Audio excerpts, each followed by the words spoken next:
Discover why Snohomish County is extraordinary.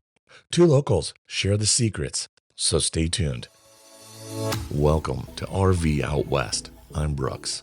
Based in the Pacific Northwest, my family of four hits the road to explore the best of RV life out west. From hidden gems and epic destinations to helpful tips and real road stories.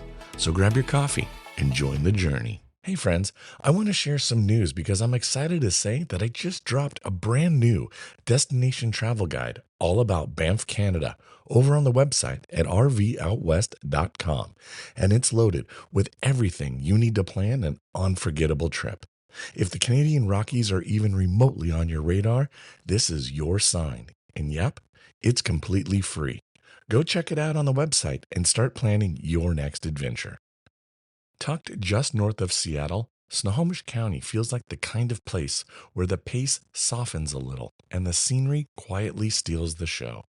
Mornings often begin under a soft gray sky, the kind that makes the evergreens look deep, richer, like they've been painted in layers by Bob Ross. Driving a little and you'll find yourself winding through farmland where barns have character and roadside stands promise fresh berries in the summer. Then, almost without warning, the land begins to rise, pulling you toward the Cascades, where the air sharpens and adventure starts calling your name. Spend an afternoon wandering through downtown Snohomish, where antique shops and riverfront views make it easy to lose track of time. Or head west towards Edmonds, where ferries drift across the Salish Sea and sunsets feel like nightly ritual. Out east in the mountains, places like Index and Skykomish trade sidewalks for trailheads, offering up rugged peaks, rushing rivers, and that unmistakable feeling of being small in the best possible way. Snohomish County isn't loud about what it offers. It doesn't have to be. It's the kind of place that unfolds and rewards those who take their time. That's exactly what the team over at Discovery Snohomish County is all about. Bringing those stories to life and helping people experience the region in a deeper, more meaningful way. And they don't just promote it, they live it. Through their own podcast, Snohomish County Placemakers, they shine a light on the people, places, and passions that make this corner of the Pacific Northwest so special.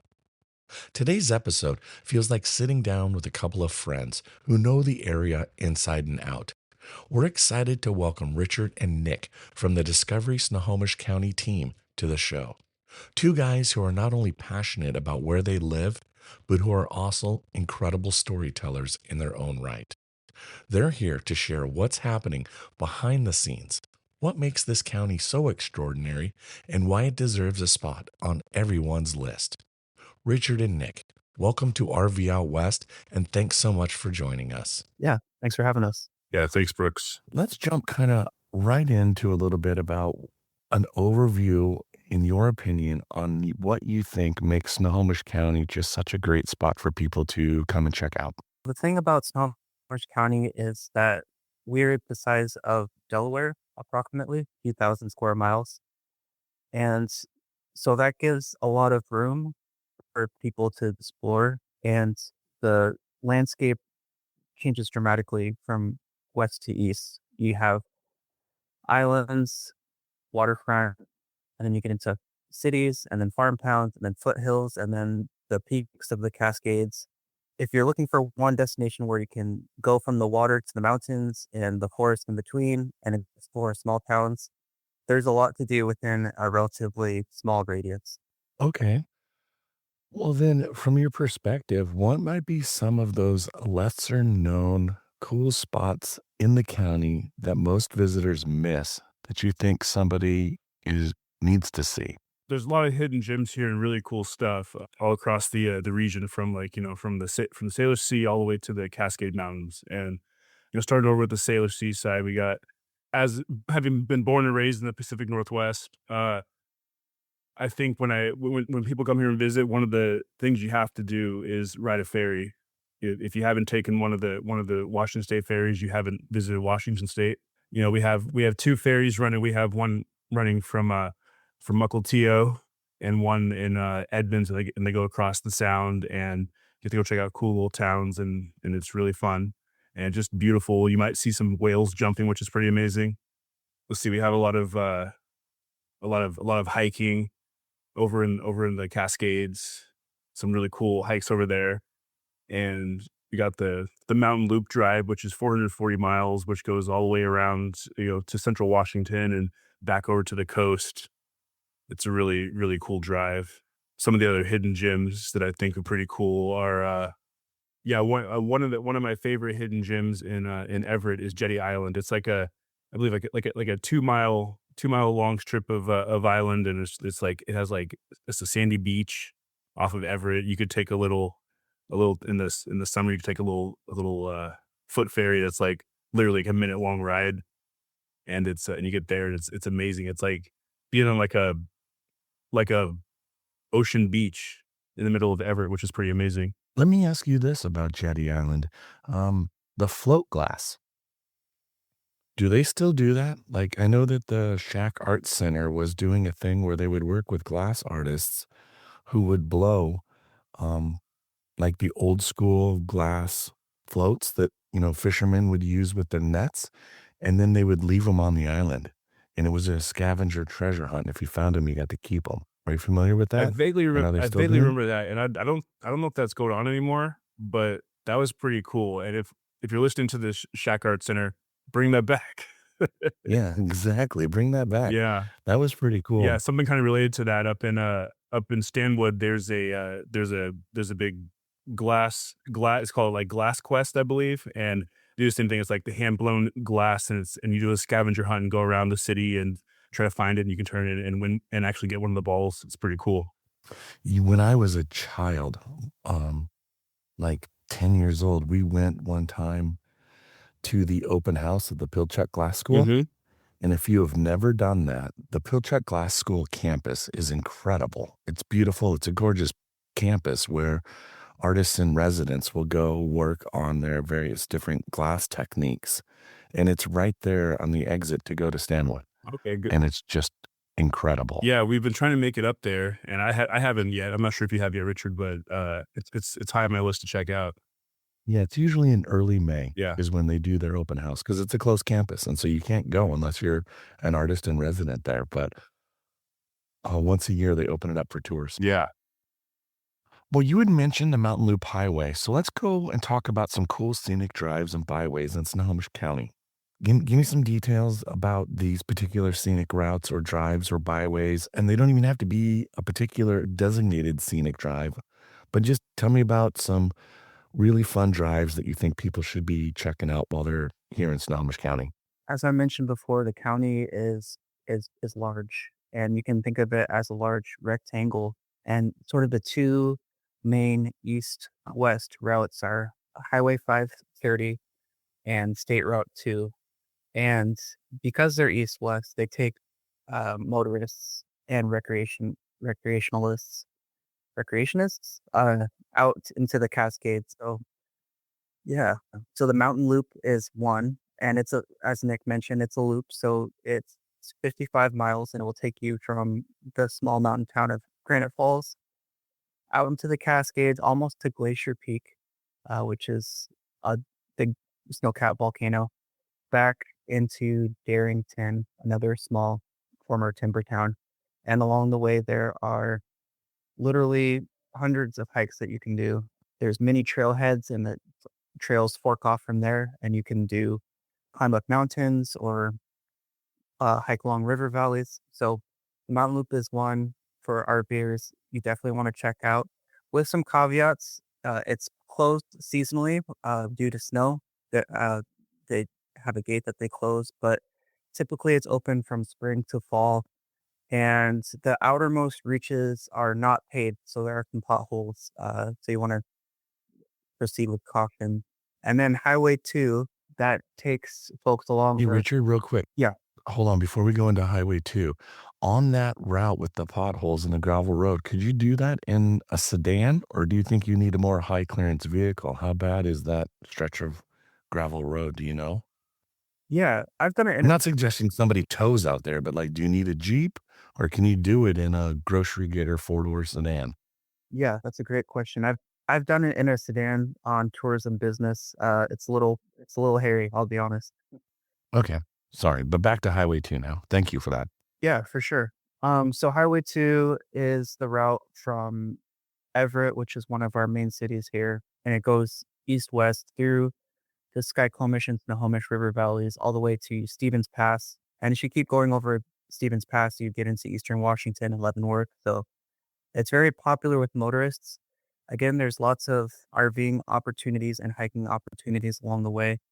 Again, with a caveat, if you're coming westbound on a Sunday, be prepared for traffic because it's one lane highway. So I just want your listeners to be cautious about that because they can get stuck for a while. And then finally, I would say the other place you need to go is Kayak Point, which is on Marine Drive, just south of Stanwood and north of Marysville. So it's a coastal drive, and then Kayak Point is one of the crown jewels of our county park system. It is a saltwater beach with RV lots with hookups, spots to do tent camping, there are yurts, and then an entire waterfront where you can, of course, kayak, but also throw out crab pots. There's a boat launch. There's a there picnic shelters. So highly recommend that park for our beers.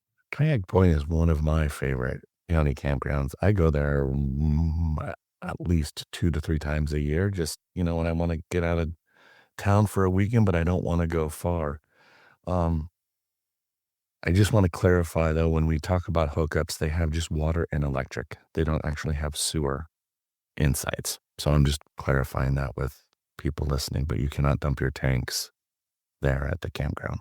Yeah, another interesting thing about Highway 2 is, it stretches, like Richard said, through Snohomish County, the width of Snohomish County, but it also stretches 2,500 miles in total, all the way from Everett to the Great Lakes. So you basically get from the Salish Sea all the way to the Great Lakes. So any listeners in between that area, go along for the ride if you want, and end up in Everett and check it out.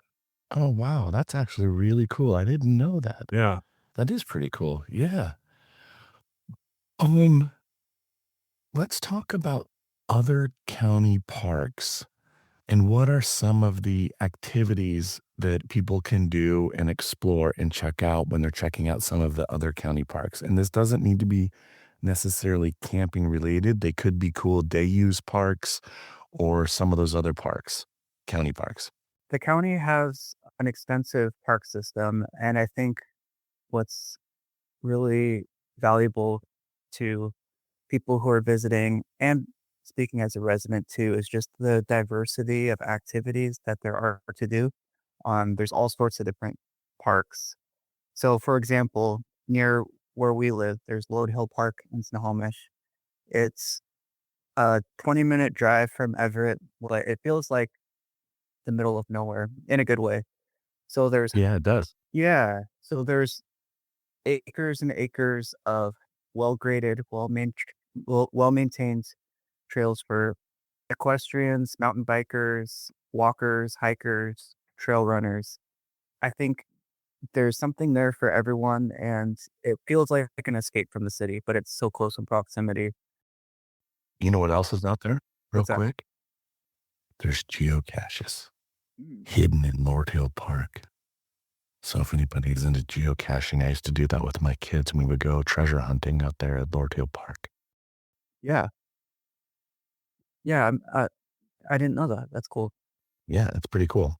Yeah, we talked a little bit about Lord Hurdle and the saltwater recreation there. There's also different parks with boating. Lake Goodwin is one. Wenberg is another, and there are places like River Meadows up in Arlington that also has yurt camping and great river access if you need to cool off in the summer. And surprisingly, the Evergreen State Fair is also a county park. So if you happen to be in town from late August into early September, swing by the fair. They have good old fashioned carnival fun, a speedway, animals, and all the delicious, greasy fried food that you could want. We've already hit 2 epic drives, a quaint downtown, the fair, trails, fried food, and more. But that's just the start. After the break, we're showing you how to spend the perfect day in Snohomish County and where to base camp and all of the best festivals. But first, if finding a campsite is a headache, check out our longtime sponsor, Camper Alerts. They'll help you snag a spot even when campgrounds are full. Visit camperalerts.com and go ahead, set your alert today. The seasons may have changed, but that doesn't make it any easier to find available campsites. Now, you can get notified of sold out campsites when they become available with Camper Alerts. Choose your campground, pick your RV specific filters, and set an alert. It's that simple. Visit camperalerts.com today and start setting your alerts. Welcome back to RV Out West.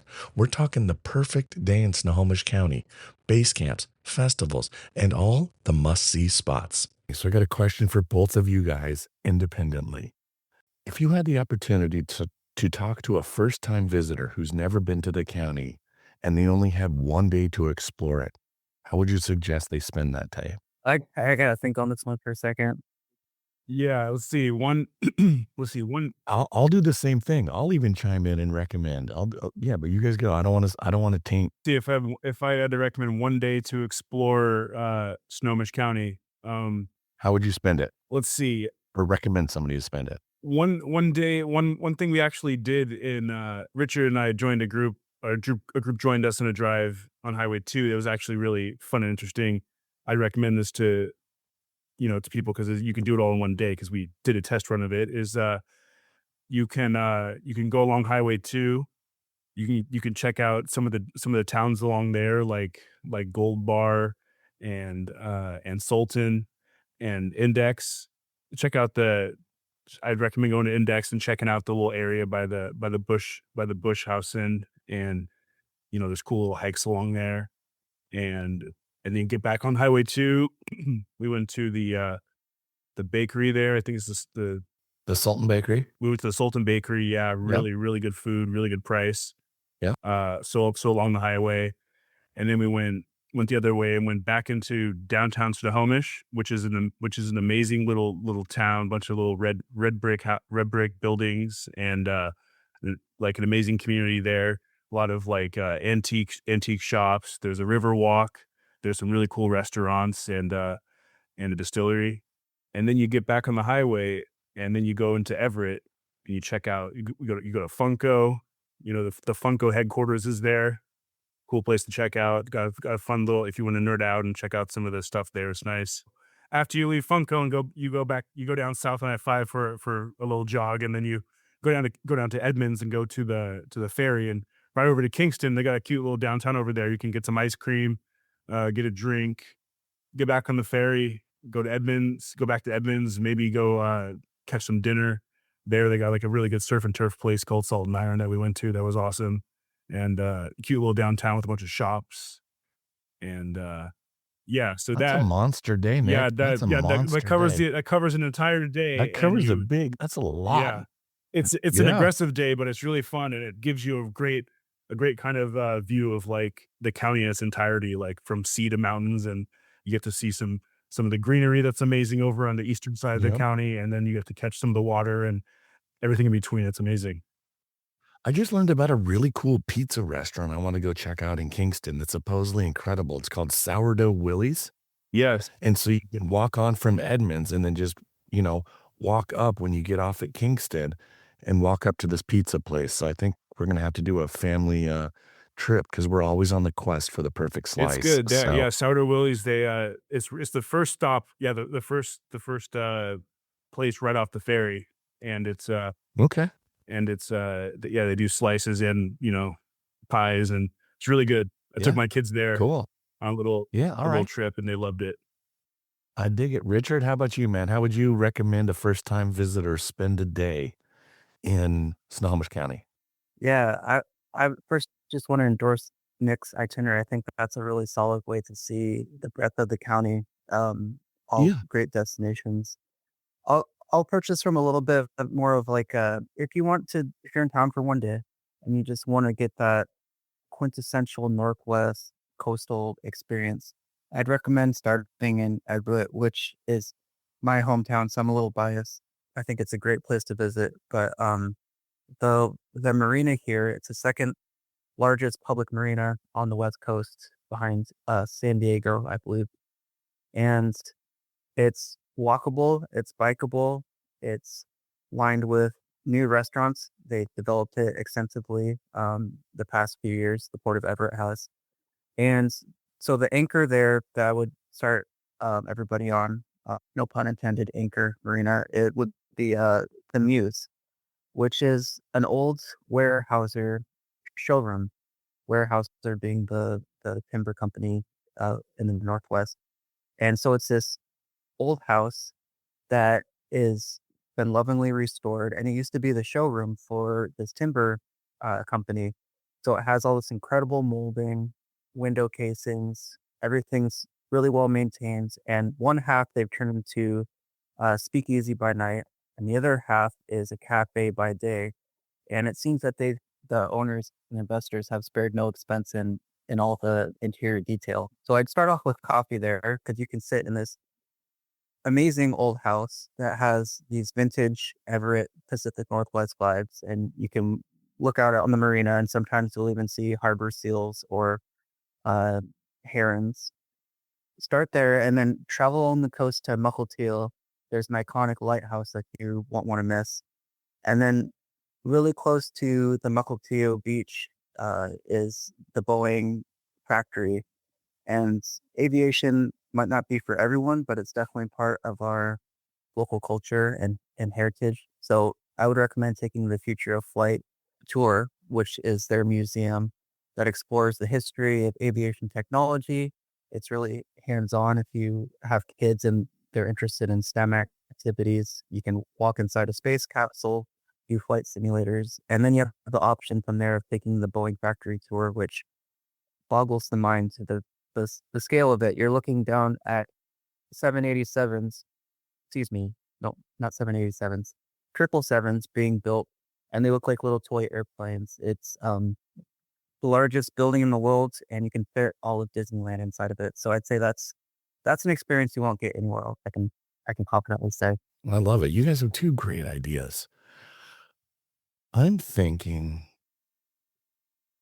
I definitely would start in Everett with a cup of coffee, maybe at the Loft or a Shushu Bakery or at Narrative. I would get a cup of coffee and, a pastry or a bagel. And then I would recommend a day out at Lake Rossiger out there in Machias out by Snohomish. And then I would say end up at Spud's Fish and Chips in Edmonds or Niles Peacock in Edmonds for a bite to eat, or you can end up back in Everett for a bite to eat. And then, yeah, maybe take the boat out to Jetty Island for the sunset and then cap off with a cocktail at Blue Water. Okay, let me ask you this, though. Let's talk about festivals and, kind of those bigger annual activities that are really fun and cool things to do. So, share with me some of the cool festivals, and they don't need to just be music festivals, but just kind of those kind of annual events that are here in the county for people to check out. What do you recommend?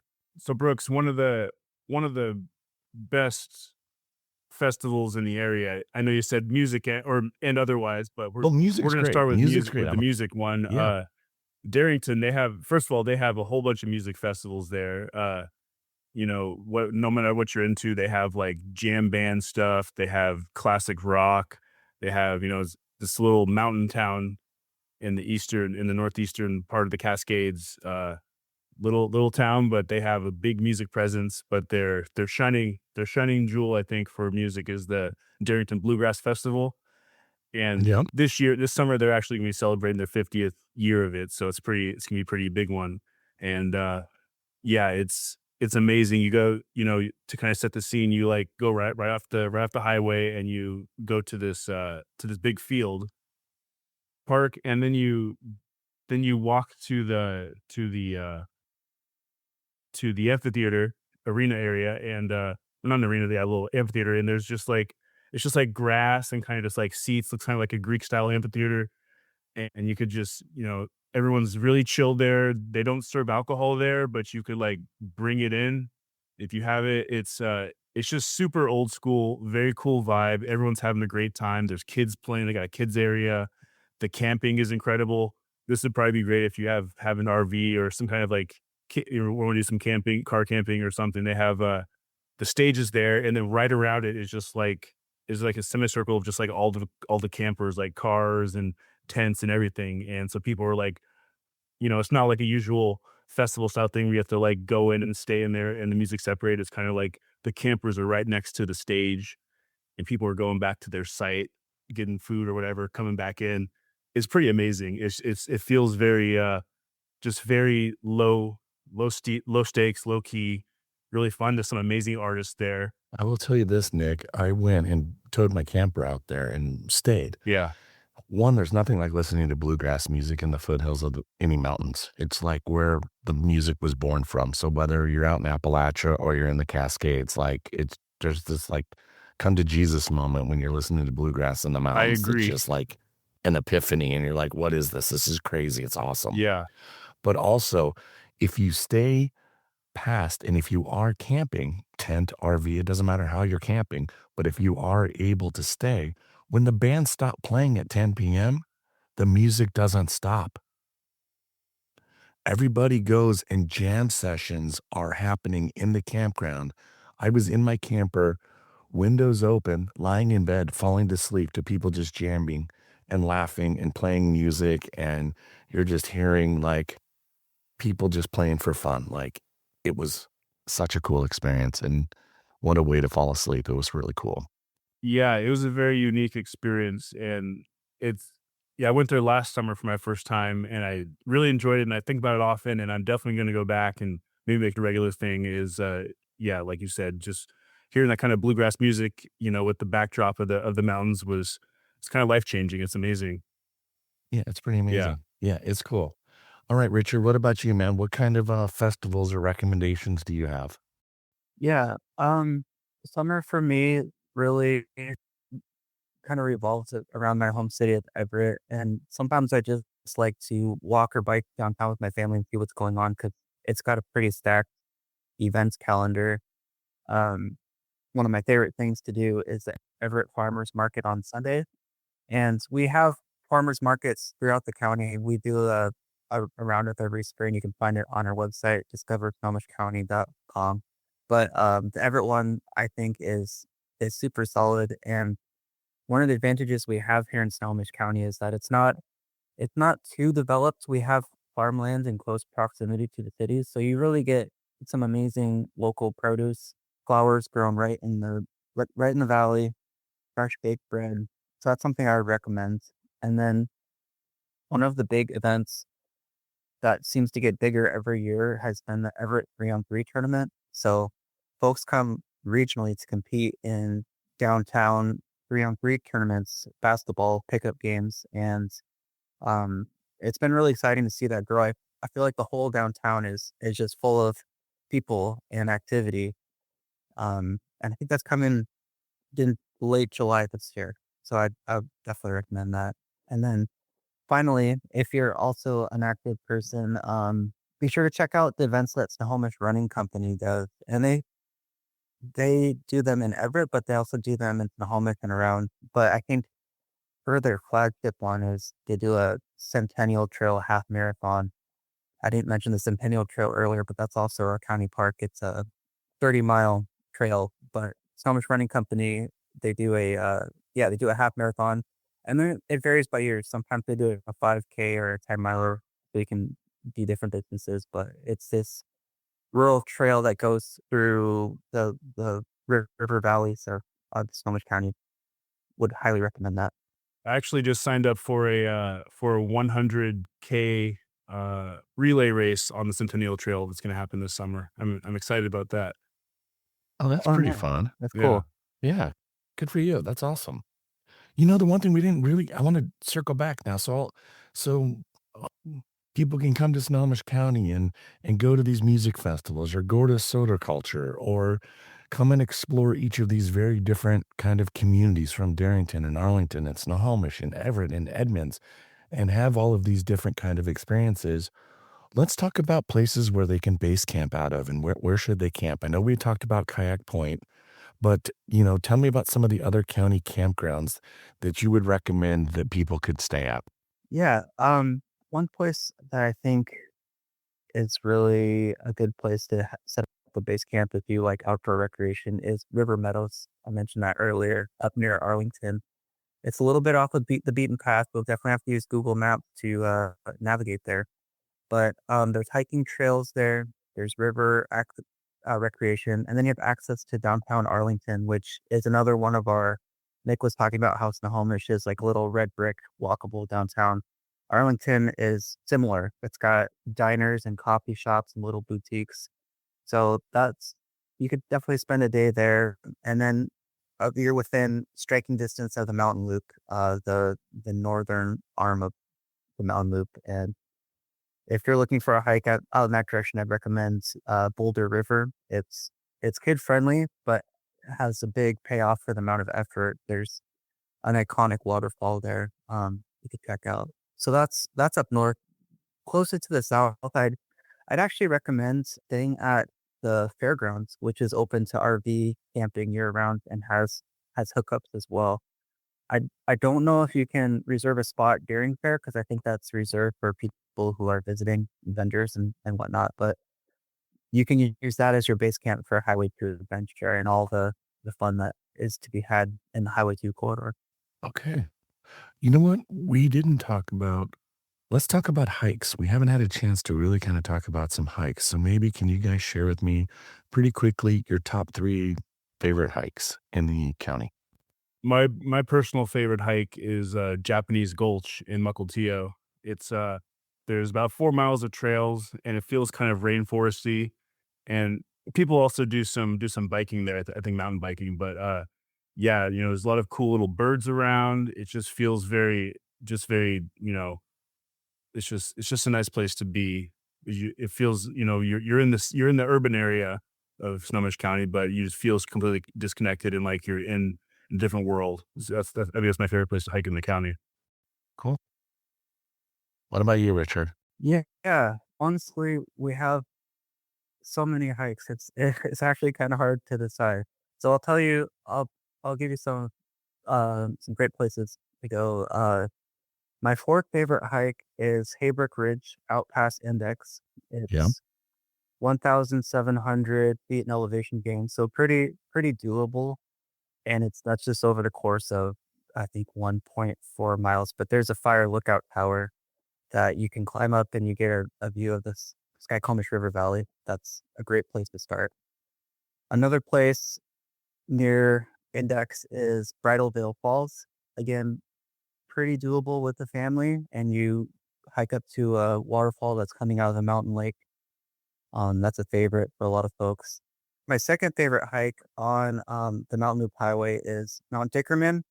Definitely more advanced, lots of switchbacks, illegal, the cows burning, but there are blueberry fields at the top, and it's one of those where you're at the top and you get the full panorama of the mountains. Ridiculously photogenic, but you gotta sweat to get there. And then my all-time favorite hike, I'm gonna keep to myself. That's a secret one. That's fair. That's fair. Okay. One other hike they like to throw in there is the Big Four Ice Caves. It's about a Oh, little yeah. over That's a great one. 2 mile round trip hike, and you get to see the beautiful caves. And it's good, nice to go like in the in the winter and springtime, but stay away from the caves. They're dangerous, and Yes. Stay away from the just caves. I was just going to admire say them that. from Yep. from a distance. Yep. Quick rapid fire answer. What is one thing about Snohomish County that surprises you the most? I think for me, I think just how accessible it is. You have like I was saying earlier, you have access to the sea, to the mountains, to like, cities and towns. And there's just like you could be in one part of the county and one little part, and it could be like a complete its own world.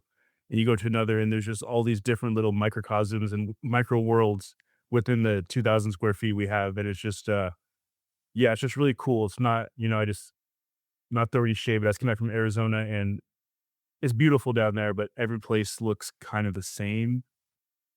Here it's not it's just there's all these different climates and regions and really cool stuff. It's incredible, and I feel so lucky to live here and to be from here. Yeah, I'll second what Nick is saying and expand on it a little bit. I think the character here is really something that I'm surprised by. Also, when I travel, like I go to cities where it's strip malls and suburbia, and I feel like our downtowns, especially, they are what they are, and the people are genuine, and it's really refreshing to come back home after I travel and get the also just the quality of air. We live in such a beautiful place that we have trees and the ocean and other places I come back and I can just feel how good it feels to be in the Pacific Northwest. Gentlemen, thank you so much. Where can people learn more about Snohomish County and where can they go? You come to our website at discoversnohomishcounty.com. You can find us on Instagram and Facebook at Discover Snowco. And also, I'd like to plug our podcast, also Snohomish County Placemakers, which is on Apple Podcasts and Spotify. Gentlemen, thank you guys so much for coming on the show. I really appreciate it. Thanks, Yeah, Brooks. thanks, Brooks. All right, my friends, the conversation doesn't have to end here. If anything we talked about sparked your curiosity, head over to rvoutwest.com and check out the show notes. We've got links to everything we mentioned so you can dive deeper, explore more, and maybe even start planning your next adventure. And while you're there, make sure to sign up for our free monthly newsletter. That's where we share things like first behind-the-scenes updates, new destination travel guides, and a few extras we don't always talk about on the show. It's the best way to stay connected with us and be a part of the community we are all building. Appreciate you being here. Thanks so much. Next week, we're doing something brand new, sitting down with Idaho State Parks for their very first time on the show. It's a conversation full of insider info, incredible places, and a fresh perspective on the Gem State. Even if Idaho isn't on your travel list this coming season, trust us, you're going to want to tune in. Thanks for listening to RV Out West. Be sure to follow the show so you never miss an episode. And if you enjoyed the show, tell a friend and please leave a rating or a review. It would mean a lot. Special thanks to Scott Home Music for our intro song, We Are One. Follow us on Instagram and Facebook to join in on the conversation. Now, get out there, explore, and go see what's beyond the horizon.